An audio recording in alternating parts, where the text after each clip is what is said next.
नमस्कार। आप देख रहे हैं विजय भारत और विजय भारत में ऐसी शख्सियत से आज बात कराएंगे जिसको लेकर के सरकार महिला शक्ति की बात करती है। नारी शक्ति को लेकर के तमाम कार्यक्रम चल रहे हैं जिनको लेकर के आज हम बात कर रहे हैं। हमारे साथ आशा बहन जी हैं। आशा दीक्षित क्योंकि बार एसोसिएशन की दातागंज की पूर्व अध्यक्षा भी रही हैं। बहुत बहुत स्वागत है विजय भारत में आशा बहन जी। आपने जो अधिवक्ता का पेशा चुना, कब से चुना है और नारी शक्ति के लिए कहा जाए तो आप एक मिसाल जी। अधिवक्ता का पेशा तो मैंने अपने फादर को देख करके ज्यादा चुना, क्योंकि मेरे पिताजी एक स्वतंत्रता सेनानी थे और वो एडवोकेट भी थे पेशे से। मैंने उनको देखा और उन्हीं के टाइम में मैंने बरेली में तमाम महिला अधिवक्ताओं से मेरा संपर्क रहा, जिससे मुझे लगा कि हाँ, मुझे इसी लाइन में जाना चाहिए। और 1986 में मैंने अधिवक्ता पेशे को अपनाया। उसके बाद वर्ष 2000 में मैं पहली बार दातागंज बार एसोसिएशन की अध्यक्ष बनी। मुझसे जितना भी हो सका मैंने अपनी बार के लिए किया। अभी पिछली बार भी मैं देख रहा था कि अध्यक्ष जी आप बार की जो अध्यक्ष चुनी गई, बड़ी जोर शोर से आपका चुनाव हुआ, बड़े अच्छे मतों से आप बार जी। तो बार अध्यक्ष का जो पद है कितने समय के लिए होता है और क्या इसकी प्रक्रिया है? अभी पिछले 2024 में मैं बार की अध्यक्ष रही। मुझे मेरे साथियों ने बहुत अच्छे बहुमत के साथ जिताया था। मुझ में अपना एक विश्वास जताया था इस बात का कि मैं दातागंज में जो मुंसिफ न्यायालय की मांग बहुत दिनों से चल रही थी उसका काम पूरा कर पाऊंगी। सौभाग्य से, सरकार की मंशा से और अपने जिला जज की मंशा से मैंने उस काम को पूरा भी किया। आज दातागंज में मुंसिफ न्यायालय की स्थापना हो चुकी है और हमारे सौभाग्य इस बात का है कि जब हमारी पहली अध्यक्ष बार की जो मुंसिफ न्यायालय के जज साहिबा आई थी वो भी महिला ही थी और आज भी हमारी जज साहिबा महिला ही हैं। यह भी बार का बहुत बड़ा सौभाग्य है, हम महिलाओं का बहुत बड़ा सौभाग्य है। और 2023-24 के चुनाव के बाद फिर उसके बाद मैंने ड्रॉप कर दिया। मेरे दूसरे साथी अध्यक्ष हुए। अपने टाइम में मैंने बहुत सारा लोगों का मंथन किया, देखा, तो मुझे लगा कि एक समय था जब वकालत में कहीं जुगाड़ नाम की कोई चीज नहीं हुआ करती थी, लेकिन आज हमारा क्लाइंट आता है और वो छोटा रास्ता अपनाना चाहता है। उसको चाहिए जो लंबा हमारा रास्ता पड़ता है वकालत का, उससे ना जा करके शॉर्टकट रास्ते से हम जाएं और आदेश हमारे फेवर में हो जाए। कास्टर क्लाइंट नहीं चाहता है कि जो प्रोसेस हमारा वकालत का है और प्रोसेस बाय प्रोसेस चलते रहें और उससे उसको जीत हासिल हो। अच्छा बहन जी, आपने बहुत सारे राजनीतिक दल देखे, राजनीतिक सरकारें भी देखी, आपका राजनीतिक क्षेत्र में विशेष योगदान भी रहा है। जी। तो क्या कहेंगी राजनीति को लेकर के, किस तरह की जो प्रक्रिया है, राजनीति का जो दौर है वो किस तरह से गुजर रहा है? और आज की जो राजनीति है वो देश भावना की राजनीति है, हिंदू मुस्लिम की राजनीति है, जातवाद की राजनीति है। जातिवाद की राजनीति तो हमेशा से रही है जी।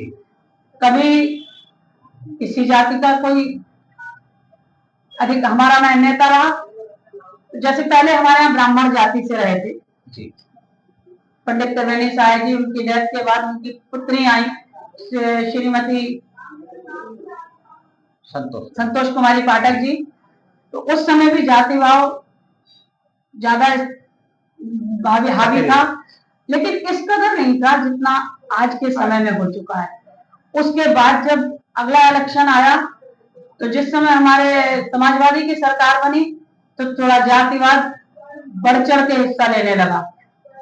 तो आदमी को लगने लगा कि हम अपनी जाति के व्यक्ति को जब एमएलए बनाएंगे तो हमारे ज्यादा अच्छे काम होंगे, और वो आज तक चला आ रहा है। हालांकि मौजूदा सरकार बहुत कुछ कर रही है, जाति पात से अलग हट करके भी कर रही है मौजूदा सरकार, क्योंकि मौजूदा सरकार की जो प्लानिंग है, जो लाभ है, वो जरूरी नहीं है कि खाली जहां ठाकुर नेता है वहां ठाकुरों को ही मिले।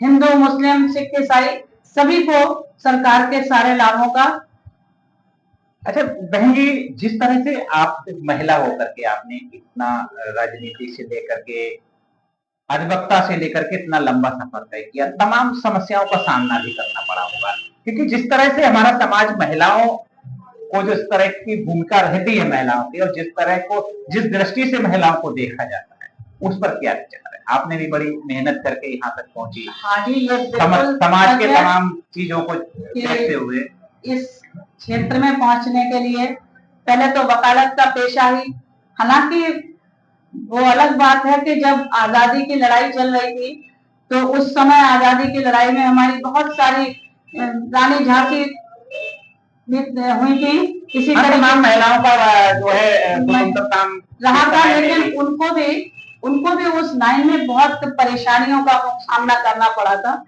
आसानी से किसी ने उनको रानी लक्ष्मीबाई नहीं मान लिया था, और वही तो हालत आज भी चली आ रही है। हम सीधे तो ये कहेंगे कि हम महिलाओं को अधिकार तो दिए जाते हैं, पर पीछे से उनकी टांग भी खींच ली जाती है कि अधिकार सिर्फ जेब में पड़ा है पुरुषों के, और महिलाओं का केवल वो इस्तेमाल करें। लेकिन खैर मेरे साथ ऐसा नहीं हुआ है। मेरे घर में, मेरे परिवार में, मेरे समाज में मुझे हमेशा ही लोगों ने आगे बढ़ चढ़ के हिस्सा दिया।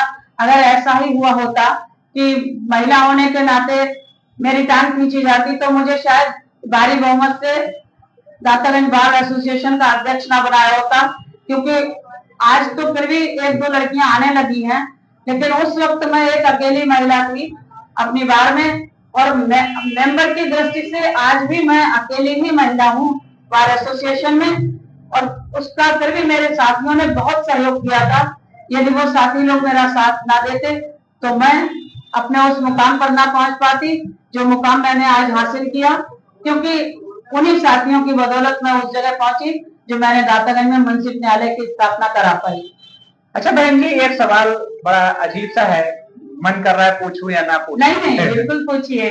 आप पर आरोप लगे कि आपने जो अधिवक्ता का पेशा चुना, फर्जी अभिलेखों के आधार पर आपने बहुत लंबे समय तक वकालत की, उसके बाद हाँ बिल्कुल ये लगा था। जब मैं 2000 में चुनाव जीती थी तो जो मेरे मुकाबले एक वोट से चुनाव हारे थे मेरे साथी, हालांकि आज मुझे दुख हो रहा है इस बात को कहते हुए, क्योंकि आज वो दुनिया में नहीं है, तो पिछली बातों को नहीं लाना चाहिए। लेकिन उन्होंने पता नहीं किन लोगों के कहने पर एक कंप्लेंट कर दी डीजे साहब को कि जो मौजूदा अध्यक्ष हैं वो फर्जी दस्तावेजों से अध्यक्ष बनी है। डीजे से मेरे पास लेटर आया कि आप इस डेट को अपने मूल दस्तावेजों के साथ यहाँ उपस्थित होइए। मैं मूल दस्तावेजों के साथ डीजे साहब की अदालत में हाजिर हुई। उन्होंने मेरे दस्तावेजों को देखा, और देखने के बाद फिर उन्होंने उस पार्टी को भी जो मेरे खिलाफ थे, जिन्होंने मेरे खिलाफ ये षड्यंत्र रचा था, उनको भी नोटिस भेजा। जब उनको नोटिस भेजा गया तो मेरे कुछ साथियों को बहुत खराब लगा, तो मैंने एक ही सवाल किया था कि मेरे भाई, जब मेरे खिलाफ एक दस्तावेज झूठे होने का आरोप लगा तब आप लोगों को कभी तकलीफ नहीं हुई? और सच में क्या फर्जी थे? जी नहीं, क्योंकि मेरा वकालत मेरा रजिस्ट्रेशन 1923 का है जी, 1993 का, 1913 जी, सॉरी 1993 का। बहन जी, जिस तरह से सरकार राजनीति व अन्य क्षेत्रों में महिलाओं को 33% का हकदार बना रही है, तो क्या कहते हैं कि जो ऐसी महिलाएं हैं जो अपना हक, अपने अधिकार नहीं जानती हैं, उनके लिए क्या संदेश? उन महिलाओं को एक ही संदेश है कि वो अपना घर परिवार देखें, लेकिन अगर प्रधान चुनी जा रही हैं तो अपना प्रधान के पद का खुद इस्तेमाल करें, पति को प्रधानपति ना बनने दें। एक मौजूदा अभी मतलब कहना कोई गलत चीज नहीं है, लेकिन कहना चाहूंगी, दातागंज नगर पालिका अध्यक्ष हमारी नैना गुप्ता है, लेकिन नैना गुप्ता जी कहीं किसी मीटिंग पर पहुंच जाएंगी, कहीं किसी विशेष ओकेशन पर पहुंच जाएंगी, अदरवाइज बाकी सारे काम उनके हस्बैंड करते हैं। मतलब वो जाना पहचाना चेहरा हर जगह नहीं दिखाई देता है, जबकि दिखाई देना चाहिए, क्योंकि वो एक पढ़ी लिखी लेडी है। अच्छा भाई जी, ये भी कहें दातागंज की जो नगर पालिका है, नगर पालिका में कहा जाए तो नैना गुप्ता तो प्रथम बार महिला चुनी गई है। लंबे समय से जैसे नगर पंचायत ही रही, तो कोई महिला यहाँ पर अध्यक्ष नहीं चुनी, कभी कोई महिला ने प्रयास ही नहीं किया। शायद प्रयास करती तो चुनी जाती, और 1993 में जब मुलायम सिंह जी की सरकार थी, तो उस समय मेरी गतिविधियों को देखते हुए लोगों ने ये सोचा था कि अगली बार जो चुनाव होगा नगर पंचायत का, उसमें आशा दीक्षित को ही अध्यक्ष नगर पंचायत बनाएंगे। लेकिन मेरा दुर्भाग्य था कि पहले नगर पंचायत सामान्य थी और उसके बाद जैसे ही मायावती जी की गवर्नमेंट आई, उन्होंने इस सीट को बीसी कर दिया। उस नाते वो अवसर मुझसे चला गया, लेकिन मुझे इस बात की खुशी है कि इस बार माननीय विधायक जी, माननीय मुख्यमंत्री जी, जिनके सहयोग से यहाँ की सीट सामान्य रही या बीसी रही, लेकिन महिलाओं को अवसर मिला। तो बहुत बहुत स्वागत है, आप आई, बहुत बहुत धन्यवाद, आपका आभार। विजय भारत के लिए अभी आप देख रहे थे कि महिलाओं की जो हिस्सेदारी है वो किस तरह से होनी चाहिए। जो महिलाएं अपना अधिकार, अपने कर्तव्य और अपने जो अधिकार क्षेत्र हैं अपना, उनसे जो जा रही हैं या फिर प्रधान हैं या नगर अध्यक्ष हैं, तो उनको अपने अधिकारों को, अपनी पावर को समझना पड़ेगा।